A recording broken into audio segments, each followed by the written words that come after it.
কালো আর সাদা মানুষদের নিয়ে ভয়ঙ্কর বৈষম্য চলতো সাউথ আফ্রিকায়। কালো আর সাদা মানুষদের জন্য ছিল আলাদা আলাদা আইন, ভালো স্কুল, ভালো চাকরি, ভালো বাসস্থান, সবকিছুই ভোগ করা যেত যদি গায়ের চামড়া সাদা হতো। 1918 সালে সাউথ আফ্রিকায় জন্ম নিল বৈষম্য বিরোধী এক নতুন নায়ক নেলসন ম্যান্ডেলা। 1962 সালে নেলসন ম্যান্ডেলা হাজার হাজার আফ্রিকানদের সঙ্গে রাজপথে নেমেছিল কালো আর সাদা মানুষদের বৈষম্য তুলে নিতে হবে এই দাবিতে।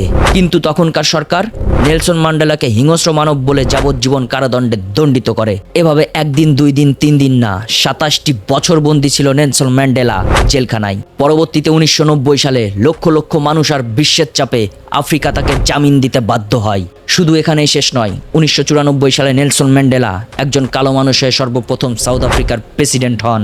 কালো আর সাদার বৈষম্য দূর করে দেন। তার যৌবনকালে 27টি বছর জেলে কাটিয়েছিল।